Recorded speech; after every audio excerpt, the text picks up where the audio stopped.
He sat in his leather chair, eyes half closed, breathing steady as though asleep, while a fortune lay exposed in the open safe behind him. It was more money than most people would see in a lifetime, deliberately left there as bait, not for thieves in the night, but for someone far more unexpected. He believed he was about to confirm his worst suspicions about human nature, that greed always wins when temptation is too strong. Yet what happened in that room would not only shatter his assumptions, but unravel a chain of events that brought down one of the most powerful men in his company, flipped lives upside down, and turned a child's simple act into a story that shook an empire. Before we dive in, make sure you like this video, subscribe for more powerful stories, and comment your thoughts along the way. What would you have done in that moment? And where are you watching from? Victor Reynolds had always been known as a man who could read people, a businessman who understood greed and ambition better than anyone else. His entire empire was built on predicting human behavior. Yet even he had not predicted that a man he once considered a brother would rob him blind. The betrayal scarred him far deeper than the financial loss, for money could be earned back, but trust once broken was almost impossible to rebuild. Since then, he lived with suspicion pressing against his mind like a constant weight. Every handshake, every polite smile, every compliment from those around him seemed tainted with the hidden shadow of self-interest. Tonight, as he sat in his richly furnished office, curtains drawn and a single desk lamp burning low, he had orchestrated a test that was meant to cut through every illusion. The safe behind his desk was left deliberately open, its shelves stacked with neat bundles of $100 bills.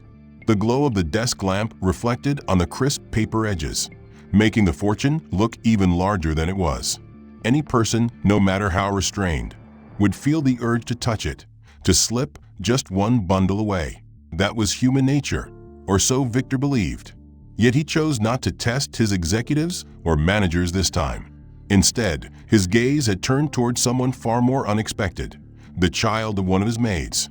Maria Johnson had been cleaning for his company at night for over 2 years, never missing a shift, always bringing her young son Caleb when she could not afford childcare.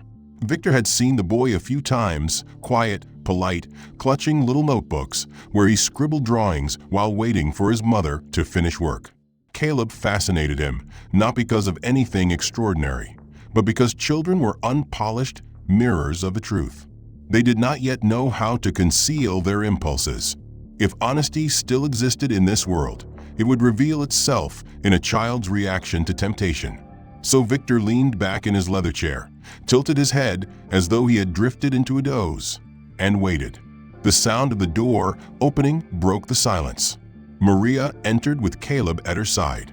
She wore her simple uniform, hair tied back, carrying the weary but dignified posture of a woman who had endured much yet refused to crumble.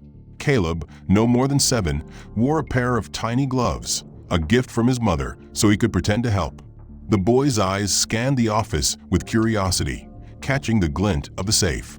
He froze, his lips parting slightly at the sight of the stacks of cash. Victor's pulse quickened.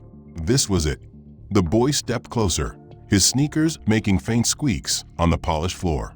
Victor almost smirked inwardly, certain of what was about to happen. Children had sticky fingers. It was in their nature to want what dazzled them. He imagined Caleb's small hand reaching for the nearest stack, slipping it quickly into his pocket, the way any ordinary child might do. But instead, something entirely different unfolded. Caleb frowned, tilting his head like someone studying a puzzle. Slowly, he reached toward the bills not with the greed of a thief, but with the care of a child tidying his toys. One by one, he straightened the bundles, stacking them carefully, separating by denomination. His little hands moved with precision, his brow furrowed with concentration. "Mom," he whispered, barely loud enough to hear. "Mr. Reynolds's money was all messy. I fixed it, just like you taught me with our coins." Maria turned quickly, eyes widening. "Caleb, you cannot touch the boss's things. That's not ours." The boy looked up with innocent surprise. "But it was messy. He'll be glad it's neat now." Maria's voice shook with urgency. "We do not touch what doesn't belong to us, no matter what. That's the rule." Caleb nodded, stepping back, but the pride in his expression remained. as though he had done something helpful. Victor, watching from beneath half-lidded eyes, felt his throat tighten. For years he had expected the worst of people, had armored himself against disappointment, had lived in a constant state of guarded suspicion. Yet here was a child, faced with more money than he had ever seen, and instead of stealing, he tidied it. The act was so pure, so disarming, that it struck Victor like lightning. He had planned to confirm his cynicism, to prove once again that decency was an illusion. Instead, he felt something more dangerous stirring inside him: hope. The boy had not only resisted temptation, he had honored the money as though it were sacred, something to be respected rather than abused. Victor realized his chest was tight with an unfamiliar sensation. He remained perfectly still, not breaking the illusion of sleep, but inside his mind reeled. Victor thought about the little hands arranging stacks of cash with the precision of a tiny accountant, about the whispered words, "I fixed it, just like you taught me with our coins," and about the mother's immediate correction that reinforced the rule of integrity. Victor had staged this test with the expectation that greed was instinctual, that dishonesty would always prevail. Yet Caleb had proven him wrong in the most unexpected way. The image of the boy's face, wide-eyed but calm, lingered like a stubborn reminder that innocence could still exist in a world where corruption seemed to dominate. The next day, Victor instructed his security team to pull the surveillance footage of the office. Alone in his study, he watched the recording again and again, seeing Caleb's actions from different angles. Each replay chipped away at his hardened outlook, and with every replay, he felt something thaw in him that had been frozen for years. He remembered being a boy himself, once, before the weight of money and betrayal had taught him suspicion. Perhaps he had once possessed that same purity before life carved it away. That thought gnawed at him, making him restless. Over the following weeks, Victor decided to observe more closely. He told his staff to let Maria continue bringing Caleb during the night shifts, and ensured that his schedule aligned so he could remain nearby, hidden behind tinted glass or discreetly watching through cameras. What he saw astonished him further. Maria was tireless, working quietly, carefully, wiping shelves, polishing desks, never once complaining. Caleb often sat at a small table with schoolbooks, diligently scribbling math problems or copying lines into his notebook. Sometimes, when he finished early, he would put on the little gloves his mother had bought him and help her dust corners she could not easily reach. There was never mischief, never a careless moment. They moved with a rhythm that spoke of years of practice, as though survival had trained them into a team that needed no words. One evening, Victor lingered near the corridor when he overheard Maria teaching Caleb. The boy had asked why he couldn't keep a shiny coin he had found under a desk, and Maria's reply came firm but gentle. "We always return what isn't ours, even if no one is watching. Our honesty is worth more than any money in the world." The conviction in her tone made Victor pause. She wasn't teaching her son rules out of fear of punishment. She was instilling values as if they were the very foundation of who they were. He thought of the countless executives he had hired, men and women with degrees and polished resumes, yet many of them could not resist cutting corners when they thought no one would notice. Here was a woman who had grown up with nothing, who scrubbed offices through the night, who raised a son alone, and yet she carried herself with a dignity that outshone those who sat in polished suits around his boardroom table. Victor soon discovered more about her life. His private inquiries revealed she had grown up in foster care after losing her parents at 9 years old, that she had struggled through high school while juggling jobs, that she had once tried to pursue college but could never afford to finish. At 22, she became pregnant, and the father had vanished the moment responsibility appeared. Since then, she had raised Caleb entirely on her own, refusing handouts, refusing to bend her principles even when survival was at stake. These revelations both humbled and intrigued Victor. For years, he had surrounded himself with people who wore masks of respectability, yet beneath the surface, they were opportunists ready to exploit any weakness. And here, in the quiet corners of his company, was a woman invisible to most of the executives, teaching her son values stronger than gold. He began to see Caleb differently too. One night, the boy finished his homework and wandered near the office window where Victor, unseen, was standing in the shadows. Caleb pulled a small drawing from his notebook. It was of a house, nothing fancy, but with a garden and a tree. He showed it proudly to his mother. "One day, Mom, I'll buy you this house. I'll work hard, and we'll have our own place where you don't have to clean other people's floors." Maria hugged him tightly, eyes glistening, whispering, "It's not the house that matters, my son. It's the honesty and love inside it. That's what will make it ours." Victor's chest tightened as he listened. He thought of his own mansion, sprawling and elegant, yet empty of warmth. He had filled it with art, furniture, and wealth, but never with family or trust. The boy's drawing suddenly seemed richer than everything he owned. Without announcing it, Victor made a small change. He instructed the payroll department to increase Maria's salary, framing it as a category adjustment, so she would not suspect charity. He wanted her to believe it was merit, not pity. Watching from afar, he noticed how the extra money allowed her to buy Caleb better school supplies, a new pair of shoes, and healthier groceries. Yet she never indulged herself. Her focus remained entirely on her son. The act gave Victor a sense of control, a way to repay the lesson he was quietly learning from them. But it also stirred something more dangerous, an emotional investment. For years, he had convinced himself not to care, not to get involved in the lives of those around him. Yet Maria and Caleb were pulling him in without even knowing it. Victor had built his empire on contracts, negotiations, and profit margins, but for the first time in years, he found himself measuring something else entirely: the integrity of a woman and her child who had so little yet carried themselves as though they owned the greatest wealth of all. He tasked his private investigator Alan Pierce to dig deeper into Maria's background. What he learned only deepened Victor's growing respect. Maria had lost her parents at the age of 9 and had been placed in foster care. Shuffled between homes, she had quickly learned to fend for herself, holding down part-time jobs even as a teenager just to buy her own clothes and school supplies. She graduated high school against the odds, but college had always been out of reach. At 22, she fell in love, became pregnant, and when the father learned of it, he disappeared without a word. From that moment on, Maria carried the full burden of raising Caleb alone. She worked every hour she could find, night shifts cleaning offices, early mornings scrubbing at a doctor's clinic, and weekends doing laundry for wealthier families. Victor found receipts of payments, hospital visits where Maria had paid in cash, never defaulting, never asking for government handouts, her pride refusing what she considered charity. She had chosen the harder path every time because she wanted Caleb to grow up knowing self-reliance and honesty. Victor reviewed the information late at night in his study, staring at the papers and shaking his head. The people he surrounded himself with: executives in expensive suits, men who drove imported cars, cut corners, manipulated numbers, and treated dishonesty as strategy. Yet here was Maria scrubbing floors, cleaning up after them, earning pennies compared to their fortunes, and living by a code they would never understand. He began to notice details he had overlooked before.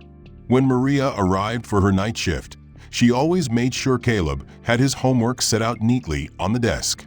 If he fell asleep before she finished her tasks, she would drape her sweater over him, smiling softly before returning to her duties. If she found even a single coin under a chair or desk, she would slip it into an envelope labeled "Lost and Found," never assuming she had a right to it. These small gestures carried more weight for Victor than any grand speeches of loyalty he had heard from his board members. The truth was undeniable.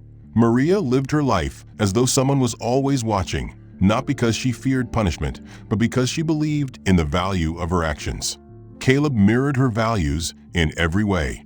One night, Victor overheard him ask, "Mom, why don't we have a car like the other kids' parents?" Maria's reply was steady. "Because, my son, we do not buy what we cannot afford. We will never trade our honesty for debt. Everything we have is ours, earned, and no one can take that away from us." Caleb nodded, though Victor could see the boy's longing for more. Still, he admired the way Maria spoke, planting seeds of resilience in her son instead of excuses. Watching them became a strange ritual for Victor. He found himself timing his evenings so he could linger near the security cameras or step into the shadows of the hallways where they worked. At first, it was curiosity, but soon it became something else, a reminder that not everyone in the world was corrupted, that there were still people who fought to remain good even when life gave them every reason to give up. It was humbling to him, a billionaire, to learn from a maid and her child. Yet Victor's awareness also brought him a troubling realization. Goodness could not exist in a vacuum.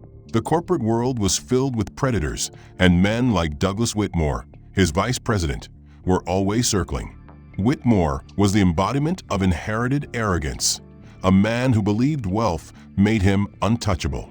Victor had tolerated him for years because of his family's significant shares in the company, but as he began to value Maria and Caleb, he sensed that Whitmore's poisonous attitude would eventually collide with them. For now, Victor kept his observations secret. Outwardly, nothing had changed except for the subtle increase in Maria's paycheck. She noticed it eventually, asking payroll for clarification, but was told it was a category adjustment, just as Victor had planned. Instead of spending on luxuries, she used the extra income to buy Caleb new shoes, better notebooks, and fresher groceries. Victor saw the pride in her face when she watched Caleb eat a meal she had once not been able to afford. Yet she still denied herself anything more than the bare necessities. That restraint told Victor more about her character than any background check. He began to imagine what Caleb's future could be if he had the right opportunities. The boy was intelligent, disciplined, and curious. With the right education, he could become more than just another child forced to repeat the struggles of his mother. The thought stayed with Victor long after the nights ended. He wondered if fate had brought Maria and Caleb into his path, not only to challenge his cynicism, but to force him to act, to use his wealth for something greater than his own security. He could not articulate it yet, but deep down, he knew their story was only beginning, and he would play a part in shaping it. What Victor did not realize was that others had also begun to take notice. His quiet gesture of increasing Maria's pay, though hidden under bureaucracy, would soon draw the attention of Douglas Whitmore, who would not see honesty or dignity in Maria, but only an opportunity to belittle and exploit. But now, with Maria and Caleb unknowingly under Victor's watchful care, Douglas's words and actions began to feel less like background noise and more like threats that could not be ignored. The trouble began subtly. Douglas noticed during a budget meeting that payroll expenses had shifted, his sharp eyes landing on a line that reflected Maria's new wage. He smirked and leaned back in his chair, his voice carrying that oily confidence that made even seasoned managers bristle. "Tell me, Victor, why exactly are we wasting company money on cleaning staff? And not just any staff, but that one specific employee." The question hung in the air like a challenge. Victor kept his expression calm, his fingers tapping lightly on the polished table. "Because she's excellent at her job," he replied evenly. Douglas chuckled, shaking his head as though humoring a child. "Excellent? She scrubs floors, Victor. Let's not romanticize it. You can pay a dozen others to do the same thing for half the cost. These people should know their place. Give them a little more, and they'll be demanding the keys to the vault next." His words, delivered with a grin, were not casual observations, but sharpened blades of prejudice. The board members shifted uncomfortably, but no one challenged him. Victor forced his jaw to unclench. He knew Douglas too well. This was not just about money. It was about power, about maintaining a hierarchy Douglas had inherited and clung to with desperation. Victor answered simply, "She is worth every dollar." Douglas's smirk faltered, replaced by a flicker of irritation. He leaned forward, his voice dropping low enough for only Victor and those closest to hear. "Careful, Victor. Treating the help like family is a mistake. They'll take advantage the moment you look away." Victor said nothing more, ending the conversation by shifting to the next agenda item. But his blood simmered. He wanted to throw Douglas out of the room, strip him of his title, and humiliate him in front of everyone. But he restrained himself. He had learned long ago that rage was best used with precision, and Douglas's arrogance would provide him with opportunities soon enough. That evening, While Maria worked quietly in the corridors, Douglas happened to stay late. Victor, as always, monitored the cameras, a silent observer of the company he had built. He watched as Douglas crossed paths with Maria in a hallway. The vice president's expression hardened into disdain the moment he saw her. "Listen carefully," Douglas said, his tone sharp and dripping with threat. "I know you're being paid more than you deserve. I don't know what kind of favors you're doing for it, but it ends now." Maria froze, confusion and fear flashing across her face. "Sir, I don't understand." Douglas sneered. "Of course you don't. People like you never do. You just take what you're given and keep quiet. And for God's sake, get that kid out of here. This isn't a daycare." Caleb, who had been following closely behind his mother, clutched her hand and tried to hide behind her. Maria pulled him closer, her voice shaking but firm. "Sir, I'm just doing my job." Douglas leaned closer, his eyes narrowing. "Your job is to clean and be invisible. Nothing more." From his office, Victor gripped the edge of his desk, his knuckles white. His throat burned with an anger he had not felt in years, an anger that did not come from personal insult, but from watching an innocent woman and child humiliated for no reason other than their existence. He replayed the audio twice, his mind already turning over the implications. He had suspected Douglas's prejudice before, but now it was undeniable. This was not arrogance alone. This was venom, sharpened by years of entitlement. And now it was directed at the very people Victor had begun to quietly protect. That night, Victor poured himself a glass of whiskey and stared out at the city skyline from his penthouse. The lights glittered below like tiny stars, yet all he could see was Maria's pale face as she tried to shield Caleb. All he could hear was Douglas's poisonous voice telling her she had no right to be there. Victor had tolerated Douglas for years because of the shares his family controlled, because firing him would bring chaos to the board. But as he thought about Maria and Caleb, he realized something had shifted. He no longer saw Douglas as a nuisance to manage.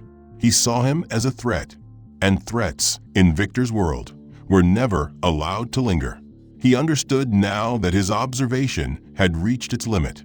This was an attack on innocence, on dignity, on people who had nothing but still lived with the strength of character few of his richest associates could ever muster. He poured himself another drink and stared out at the skyline until dawn, the decision already forming in his mind. He had tolerated Douglas for years because his family's shares kept him protected. But Victor knew that if he allowed this to pass, if he allowed Douglas to terrorize Maria and Caleb unchecked, then he was not only failing them, he was betraying himself. And in Victor's world, once a line was crossed, there was no going back. The next day, he walked into his office calm on the surface, but carrying a storm within. He reviewed the security system, ensuring that every corner Douglas frequented was under sharper surveillance. He instructed IT quietly to upgrade audio recording in certain hallways under the guise of improving productivity monitoring. The truth was simpler. He was setting a trap.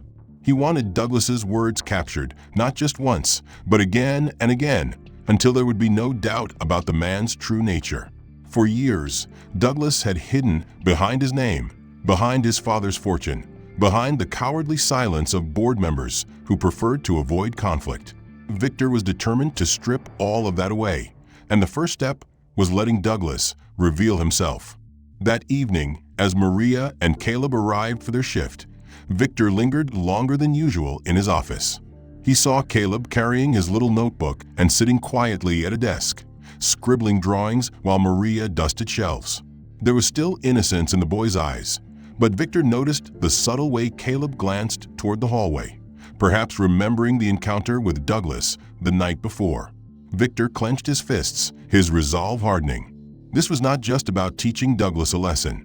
This was about protecting the fragile seed of hope that Caleb represented. If the boy grew up believing the world would always crush him no matter how honest he was, then everything Victor had witnessed would be wasted. Hours later, his suspicion proved correct. Douglas had stayed late again, his excuse being important paperwork, but Victor knew better. He watched through the monitors as Douglas intercepted Maria in the corridor once more. "You still don't get it, do you?" Douglas sneered, blocking her path. I don't care how much extra Victor thinks you deserve. You don't belong here. You're just a maid, and that child of yours is a distraction." Maria straightened her shoulders, though her voice trembled. "Sir, I come here to do my job. Nothing more." Douglas leaned closer, his face twisted with contempt. "Your job is to keep quiet and stay invisible. Nothing more. If you think being paid a few extra dollars means you're special, you're wrong. You and that boy need to remember your place." Caleb clutched his mother's hand, whispering, "Mom, why is that man so mean?"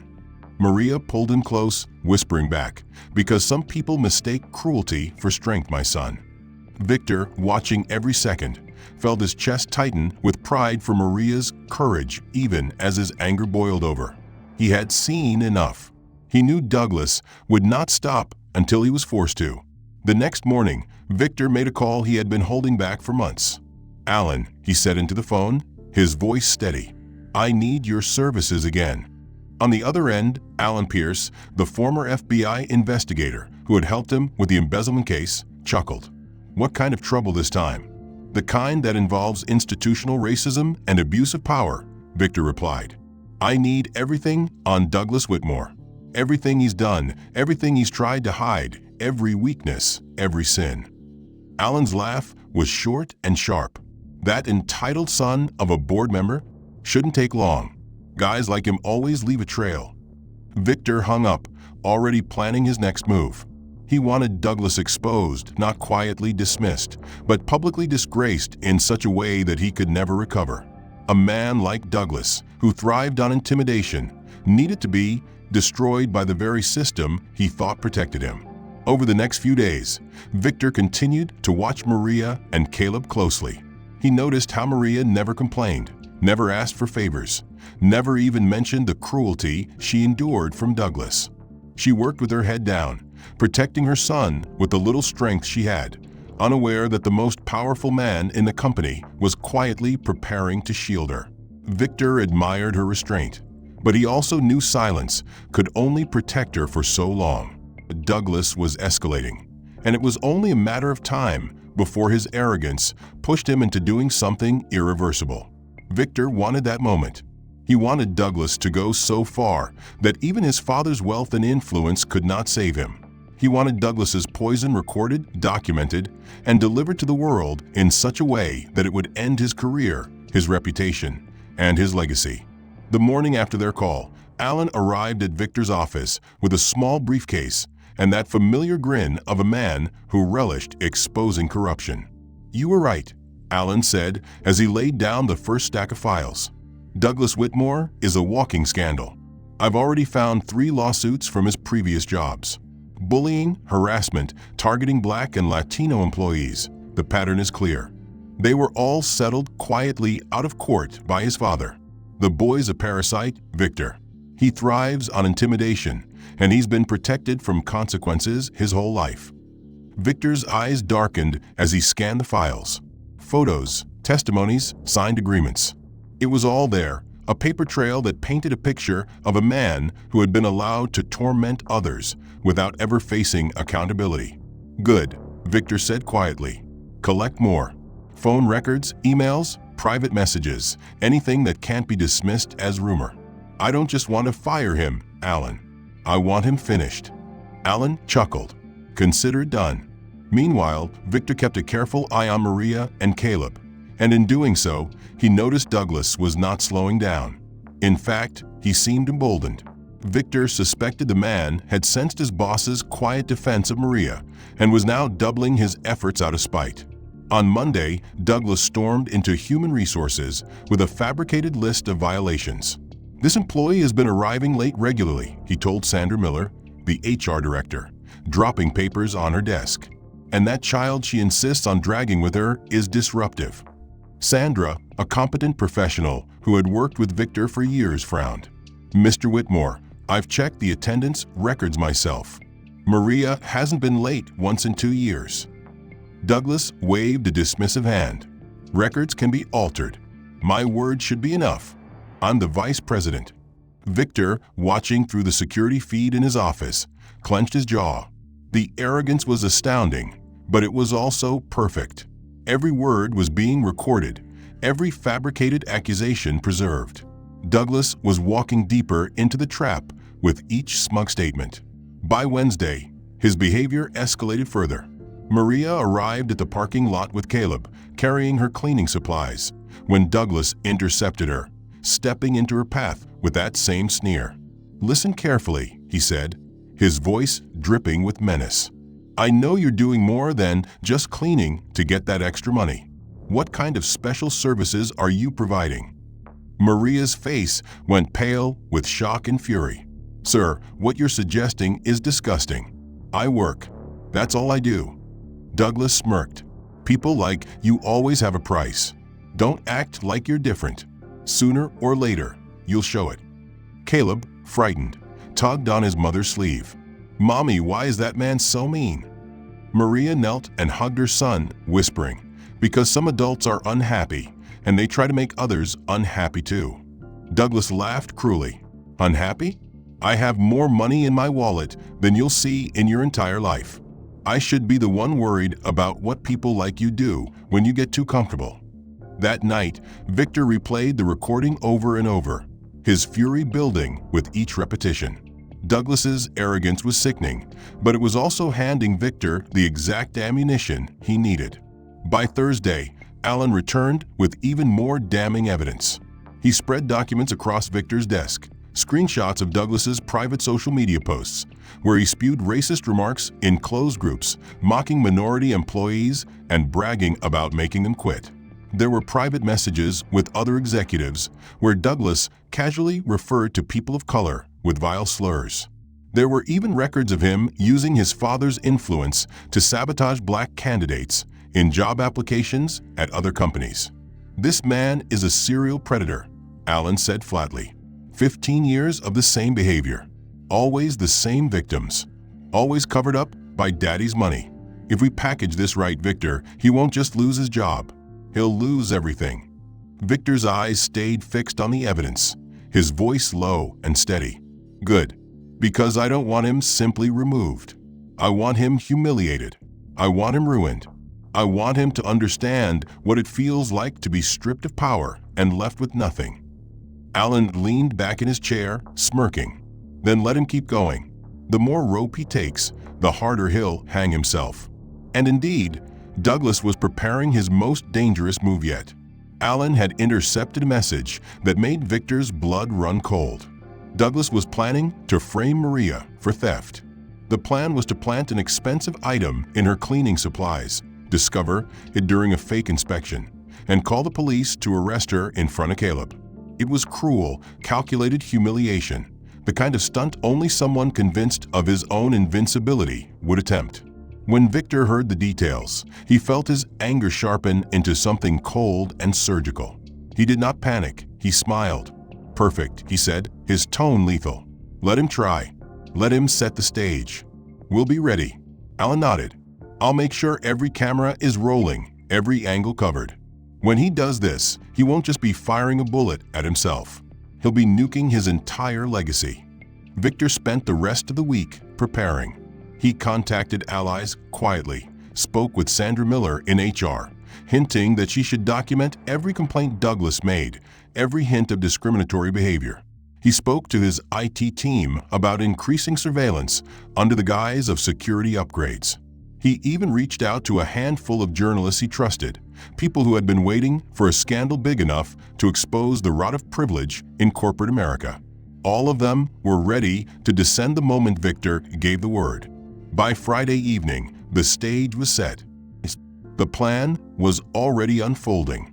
Alan Pierce had confirmed through intercepted emails and messages that Douglas had purchased an expensive Rolex watch and bragged privately that he would plant it in Maria's cleaning supplies. The setup was cruel and cowardly, designed not just to destroy her livelihood, but to humiliate her publicly, to frighten her child, and to remind everyone in the company that Douglas Whitmore could crush anyone he deemed beneath him. Victor listened to the recordings of Douglas plotting with one of his friends, sneering about teaching the Maid place, and felt his anger settle into a cold, calculated resolve. He was no longer content with gathering evidence for a quiet dismissal. He wanted Douglas destroyed in such a spectacular fashion that his name would become a cautionary tale whispered in business circles for decades. To accomplish that, Victor prepared multiple layers of the trap. First, he ordered additional high-resolution cameras installed in the very corridors and offices where Maria worked. Cameras disguised, so that Douglas would never suspect they existed. He authorized the IT team to increase storage capacity and secure remote feeds, so that even if Douglas attempted to erase footage, backups would remain. Next, he brought Alan deeper into the fold. Alan secured microphones in strategic locations, including the parking lot where Douglas had confronted Maria and inside the executive hallway, where Douglas often lingered. Alan also infiltrated Douglas's private social media groups, capturing screenshots of racist conversations where Douglas joked with other executives about keeping minorities in their place. The evidence was piling up into a mountain that no lawyer could scale, no father's checkbook could erase. Victor did not stop there. He reached out to trusted journalists, people who had built careers exposing corporate scandals and who had been waiting for a story large enough to ignite national outrage. He told them only this: be ready. When the time came, he would deliver proof of systematic racism, abuse of power, and conspiracy to fabricate evidence. The journalists promised discretion and speed. Victor also made sure the company board was indirectly prepared. Through subtle conversations with key members, he hinted that a reckoning was approaching and that they would need to choose between protecting a toxic legacy or saving the company's reputation. Most of them, sensing Victor's determination, chose the latter without hesitation. Meanwhile, Douglas continued his psychological terror campaign against Maria, oblivious to the walls closing in around him. On Thursday evening, he stopped her again in the corridor, sneering as Caleb held tightly to his mother's hand. "You think you're safe because Victor has a soft spot for you," he hissed. "You think a few extra dollars means you're special? You're nothing, and soon everyone will see it." Maria tried to ignore him, but his voice followed her like poison. "When I'm done, you'll be lucky to clean bathrooms in a bus station." Caleb looked up at his mother with wide, frightened eyes, and Maria squeezed his hand, whispering, "Don't listen to him. We know who we are." From his office, Victor clenched his fists. Every cruel word Douglas spat was now another nail in his coffin. By Friday, the stage was fully set. Alan delivered a thick folder of evidence that included screenshots of Douglas's online conversations, recordings of him conspiring with his father to fabricate charges against Maria, and documentation of previous complaints hushed up over the years. Victor flipped through each page methodically, his jaw tightening with every revelation. Douglas was not just prejudiced. He was a predator, a man who fed on the suffering of those less powerful and considered cruelty a sport. Victor closed the folder and looked at Alan. "He thinks he's framing Maria," Victor said, his voice cold. "But what he's really doing is walking straight into our hands." Alan grinned. "Then let's make sure the fall is spectacular." That night, Victor stayed late at the office, his eyes glued to the surveillance feeds. He watched as Maria and Caleb arrived for their shift, the boy carrying his little notebook and sitting quietly at a desk while his mother unpacked her supplies. He saw Douglas lurking in the background, the gleam of arrogance in his eyes as he waited for the right moment. True to Alan's intelligence, Douglas slipped into the storage room 15 minutes before Maria began her rounds. He opened his briefcase, pulled out the Rolex, and carefully tucked it into the side pocket of Maria's cleaning cart. He looked around nervously, then smirked at the cameras he thought were his allies. What he didn't know was that every movement was being captured from 3 different hidden angles, each recording him clearly placing the watch. Victor watched from his monitor, his expression unreadable. Alan's voice came over the radio from the surveillance van parked outside. "Target just planted the item. We have everything. Angle 1, Angle 2, Angle 3. He's finished." Victor leaned back in his chair, a thin smile tugging at his lips. "Not yet. Let him play it out. The deeper he goes, the harder he'll crash." Douglas walked back into the hallway, his posture straight with self-satisfaction. He gave Maria 20 minutes to begin her cleaning before approaching with 2 security guards in tow. Victor could hear his voice through the live feed. "Mrs. Johnson, we've had reports of missing items. I need to inspect your supplies." Maria looked confused but nodded, stepping aside as Douglas theatrically rifled through her cart. Then, with a flourish, he pulled out the Rolex, holding it high. "Well, well," he said loudly, his voice dripping with false triumph. "Would you care to explain why a $15,000 watch from the executive offices is sitting in your cart?" Maria's face went pale. "I've never seen that before in my life." Caleb stood up from his chair, his small voice trembling. "Mommy, what's happening?" Douglas snapped. "Be quiet, boy. Your mother has some explaining to do." One of the guards pulled out his phone, dialing the police as Douglas smirked in satisfaction. The moment Douglas pulled the Rolex from Maria's cart and sneered about catching her red-handed, Victor knew the time had come to end the charade. He stepped into the hallway with deliberate calm, Alan Pierce by his side, and behind them 3 investigative journalists who had been waiting for this precise moment. The security guards froze, unsure of whether to obey Douglas's orders or defer to the company's president. But Victor's presence was so commanding that the choice was obvious. Douglas looked up, his smirk faltering. "Victor," he said quickly, his voice dripping with false relief. "Perfect timing. We've just caught your cleaning lady stealing from your office." Victor's laugh was sharp and cold, echoing down the corridor. "My office? My watch? Douglas, I haven't owned a Rolex in my life. I've worn an Apple Watch for the past 5 years." Confusion flashed across Douglas's face, and for the first time, his certainty wavered. What are you talking about?" Victor didn't answer immediately. Instead, Alan stepped forward with a tablet in his hands. "Let's review, shall we?" he said, tapping the screen.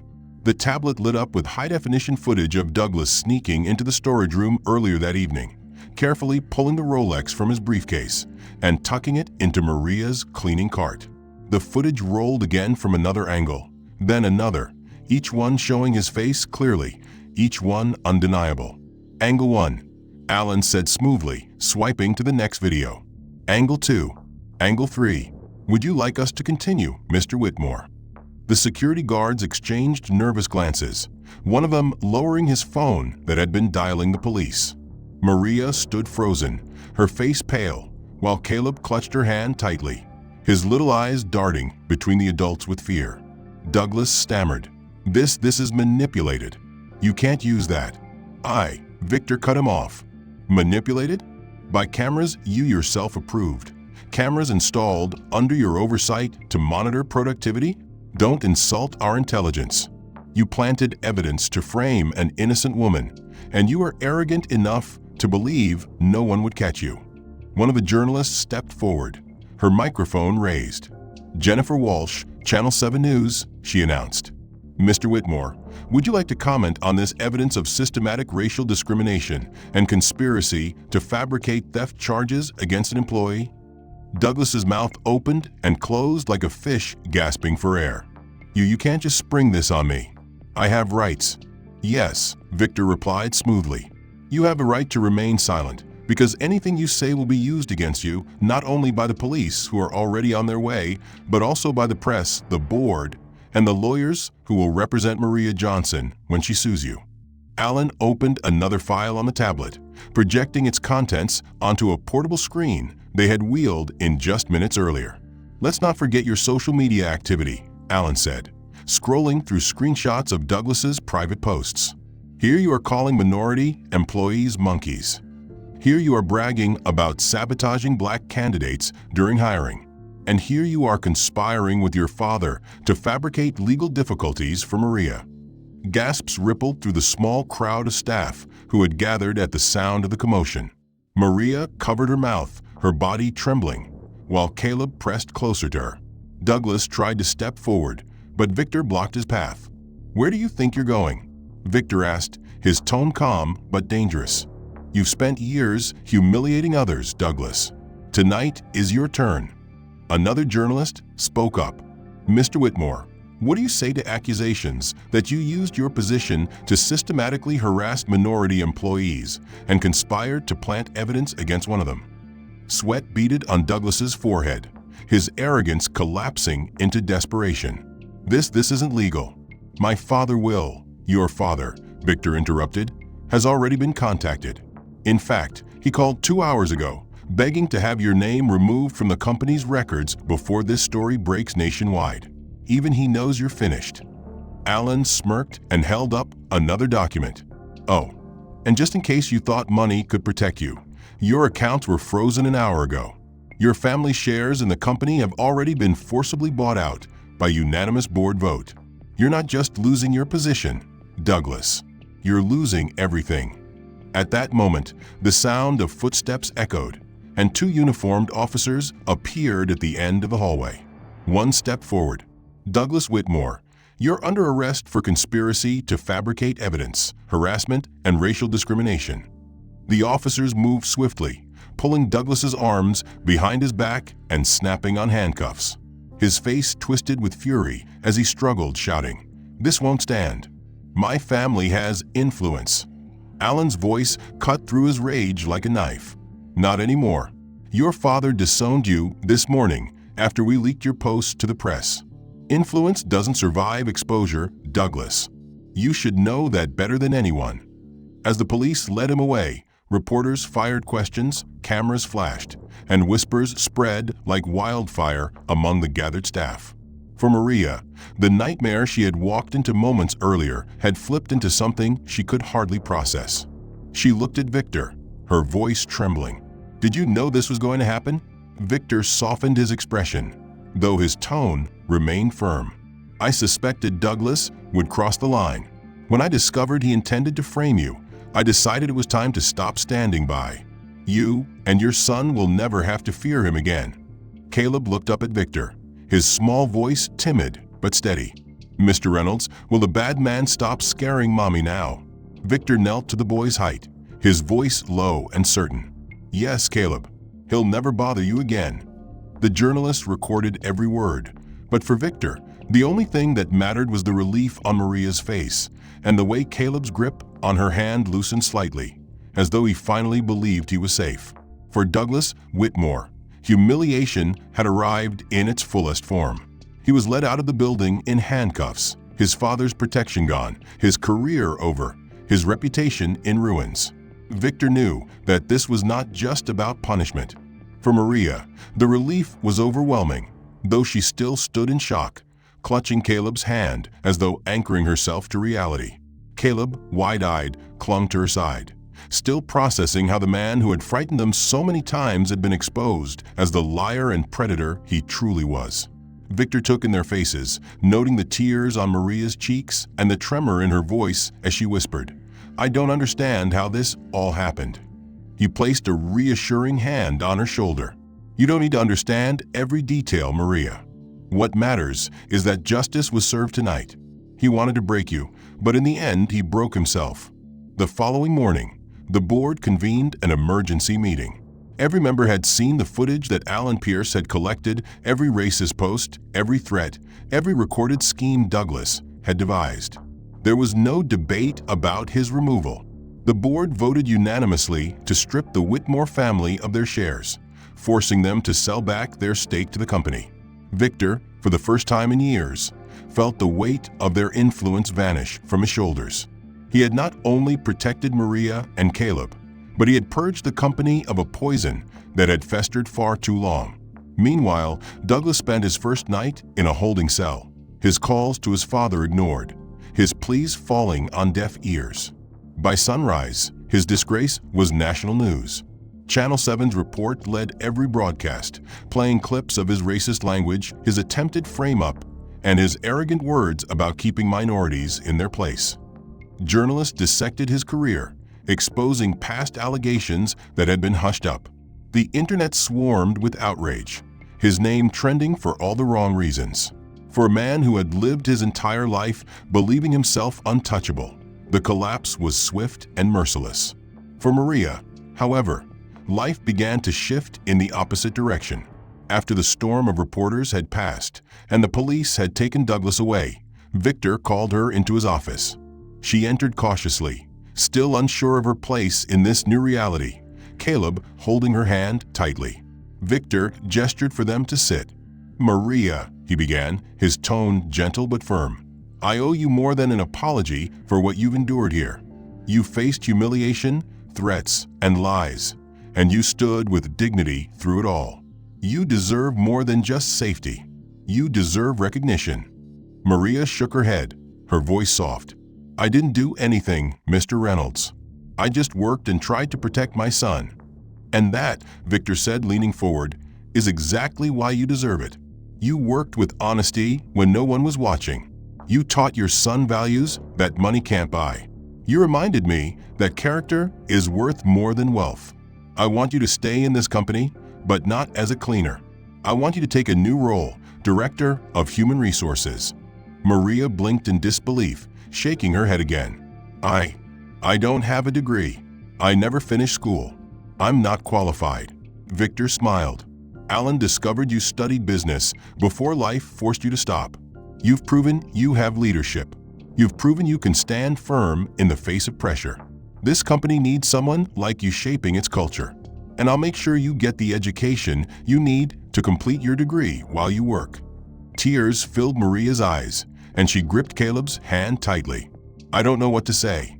"Say yes," Victor replied simply. Maria nodded slowly, overwhelmed, while Caleb grinned proudly. "See, Mom? I told you one day things would be better." Over the next few months, Maria transitioned into her new role, and the changes were immediate. She implemented policies that prioritized fairness, launched diversity initiatives, and created programs that gave every employee a voice. She established a scholarship program for employees' children, making Caleb the first recipient. The boy was enrolled in one of the best private schools in the city, where he thrived, already talking about wanting to become a lawyer one day to help people who couldn't defend themselves. Victor watched from his office as the transformation took place, proud not only of Maria, but of the company itself, which began to flourish under her influence. Awards for inclusion and diversity soon followed, and Mitchell Enterprises became a national benchmark for corporate justice. Yet while Maria's star rose, Douglas's life unraveled further. After months of legal battles, he was sentenced to serve 18 months in prison for conspiracy, harassment, and racial discrimination. His father cut ties completely, distancing the family from the scandal.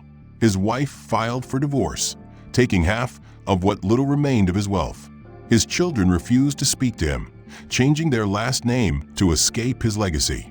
By the time he left prison, he was unemployable, his reputation permanently destroyed. No reputable company would hire him, and he was forced into selling used cars, earning less in a year than Maria now made in 3 months. He lived in a dingy apartment, drinking alone, haunted by the digital ghosts of his racist posts that resurfaced every time he tried to start anew. Meanwhile, Maria thrived. She earned her MBA, becoming nationally recognized for her innovations in human resources. Caleb excelled in school, his drawings evolving into visions of a future where he would defend people the way Victor had defended his mother. Victor himself found something he had not expected: peace. For years, he had carried the bitterness of betrayal, the suspicion that honesty was extinct. But Maria and Caleb had proven him wrong, and in doing so, they had given him a purpose greater than profit. Months turned into years, and the changes that had begun in whispers became undeniable. Maria's leadership in human resources reshaped the company from the ground up. Employees who once felt invisible now had a voice, and new scholarship programs gave opportunities to children who had never dreamed of higher education. The Fair Chance Initiative, created in Maria's name, offered second chances to those who had faced discrimination. And within 3 years, it had already transformed the lives of more than 200 families. Victor often walked through the office and saw children visiting their parents during school breaks, smiling and waving, no longer made to feel like intruders. It reminded him of the first night he had tested Caleb, the night the boy had proven that innocence was stronger than temptation. Now that moment had blossomed into a legacy that touched countless lives. Caleb himself flourished in his new school. By the time he turned 10, he was already speaking about law with the clarity of someone who had found his purpose. He told his teachers that he wanted to defend people the way Mr. Reynolds had defended his mother. His essays were filled with words about fairness, equality, and strength of character. Maria, proud but humble, continued to balance her new responsibilities with her role as a mother, never allowing her success to overshadow the lessons she instilled in her son. She earned her MBA with honors and became recognized nationally for her innovations in workplace equality. Conferences invited her to speak, and she always began with the same story about the night her son organized money in a safe instead of taking it, and how that single act had changed the course of their lives. Douglas, on the other hand, lived the opposite reality. After serving 18 months in prison, he emerged to find his reputation destroyed beyond repair. No company would touch him, no colleague would return his calls, and no family member would defend him. His wife had divorced him, his children had changed their last name, and his father had erased him from their records. Once a man who strutted through boardrooms with arrogance, he now worked as a used car salesman, earning less in a year than Maria did in a month. He lived in a one-bedroom apartment where empty bottles lined the counter, and every time he tried to create a new identity online, his old posts resurfaced, dragging his name back into infamy. He became a living warning, a reminder that arrogance built on prejudice eventually collapses under its own weight. The contrast could not have been sharper. Maria and Caleb's lives had become symbols of resilience and hope, while Douglas's life had become a case study in destruction. Business schools used his downfall as an example of how unchecked entitlement and bigotry could ruin entire careers. News outlets covered Maria's rise, celebrating the story of a maid who became a director and the son who inspired movement.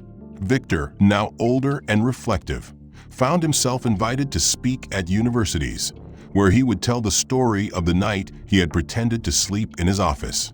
He would describe how he had left a fortune in plain sight, expecting disappointment, but instead witnessed a child's honesty that rekindled his faith in humanity.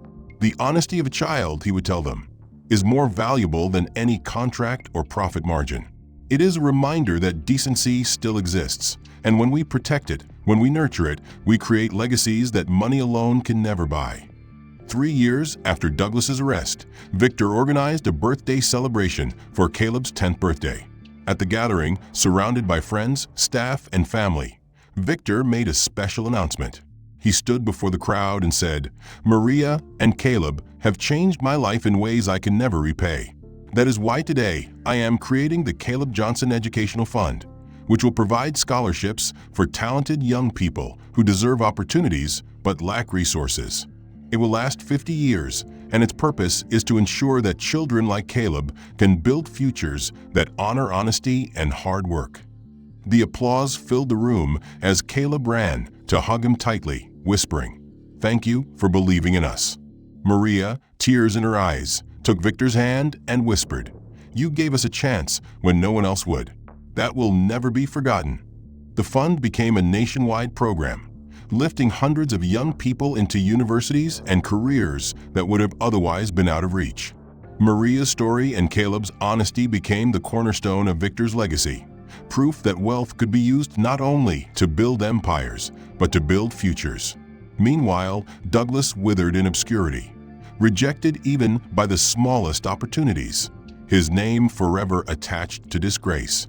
For Victor, the true meaning of justice had become clear. It was not merely punishing the guilty, though Douglas's punishment had been necessary and just. It was about protecting the innocent, empowering the honest, and proving that decency could endure even in the harshest environments. He understood now that revenge was hollow unless it was paired with creation, unless the fall of one man was used to build something stronger for others. He had turned Douglas's venom into fuel for a movement that would last generations. Standing at Harvard University years later, honored for his contributions to racial equality in the corporate world, Victor ended his speech with words that captured the essence of the journey. Douglas Whitmore tried to destroy a mother and her child. He ended up destroying himself. What he underestimated was the power of honesty, the strength of decency, and the courage of a woman who refused to bend. If we want to build a better world, we must learn from that child's hands, stacking bills not to steal, but to tidy. The end. If this story moved you, make sure to like the video and subscribe to the channel so you don't miss the next one. I'd love to hear what you think about the plot. Was the ending satisfying, and did Victor's journey feel meaningful to you? Also, tell me in the comments where you're watching from. I always enjoy knowing how far these stories reach.